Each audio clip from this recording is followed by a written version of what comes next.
So, men's rights activists have been proven correct once again. What am I talking about? This article here, which appeared yesterday in the Sunday Telegraph, the grim future awaiting British boys, talking about things that men's rights activists have been warning about for years, how men and boys, in this case in the UK, are falling behind. Now, we've been seeing lots of articles recently about how young men and boys are becoming radicalized and anti feminist, and they're getting sucked into the alt right and the manosphere, and they're becoming misogynistic. And yet, no one is really stopping to ask these men and boys, well, what's happening to you? Why are you feeling this way? What's going on? What does it mean when you join the manosphere? What does it mean to be a men's rights activist? Why do you not feel positive feelings towards the feminist movement? Instead, they just write all these articles wondering what's going on, and then they're surprised when these kind of statistics come out. Well, men's rights activists have been warning about this for years, so we're not surprised at all. But let's see what this article has to say. So here's the article. I won't spend too much time on the specifics because there's really nothing new here. There's nothing that we haven't already talked about for years in the men's rights movement. But here we go. Britain has a boy problem. If you are born male today, you are increasingly likely to struggle in school, in the workplace, and at home. The gender attainment gap is not new. Thank you. Girls have been outperforming boys at the GSE levels for over 3 decades now, while the number of women completing degrees has exceeded the number of men since the 1990s. And here is a chart showing the attainment gap at different stages of education. Kind of self explanatory. The darker bar is female, the lighter bar is male. I can't tell if the female bar is supposed to be navy blue or black, but you can see at every age and every level, boys are behind and men are behind. Male students are behind. And you can look at stats from the US, say basically the same thing. Again, there's really kind of nothing new here.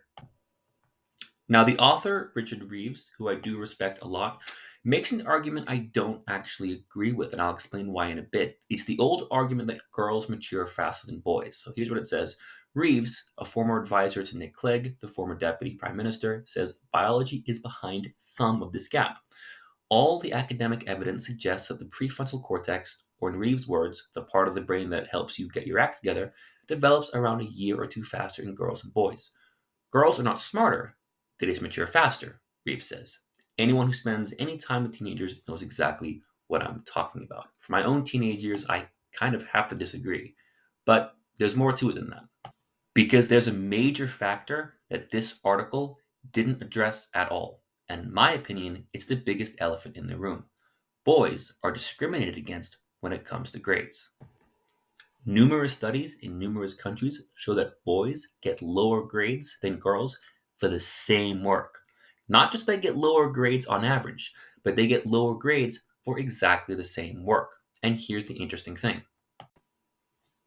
In these studies, they had the students' work sent off to third party graders, and then they hid their names. So these new people grading the work didn't know the gender of the students. When they did this, the gap disappeared. So boys aren't actually underperforming in the sense that they're not doing as good work. They're being graded unfairly. And this was proven in these studies when they sent the students' work away and they hid the names so the person reviewing the work didn't know if it was a boy or a girl. The gap disappeared. So the biggest factor, in my opinion, on why boys are falling behind is discrimination, direct misandry, and grading. But who's really talking about this? I mean, where do you ever see this get any kind of serious attention? Every once in a while, an article like this will pop up in a mainstream news story, and then people will pay attention for 5 minutes, and then it kind of disappears for another couple of years. The men's rights movement, however, men's rights activists have been talking about this kind of thing for many, many years. And what kind of response do we get? Well, we get attacked for it. We get called misogynists, we get called incels, we get called far right. But the reality is, men's rights activists are just talking about things that have been going on for a very long time. And the reason why so many men and boys are choosing to become men's rights activists and not feminists is because they see this. They see who actually talks about their problems honestly. They see who actually recognizes these problems. And they also see, frankly, who doesn't. And there's a huge misunderstanding in the first place with the men's rights movement. The articles you see with talking about how these manosphere, men's rights activists, incel, red pill, Andrew Tate are all the same is a complete myth. because that's not what the men's rights movement is at all. We're not far right, not misogynistic, and we don't like Andrew Tate. We're just pointing out issues that have been going on for a very long time. And now everyone else is beginning to catch up.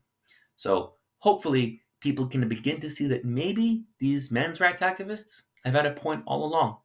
So it's my last day of holiday in London. I always love coming here, even though it's kind of not coming on holiday because I've been a British citizen since birth, and so I kind of consider this my second home. But I'm Blue Orange 22, and as always, thanks for watching.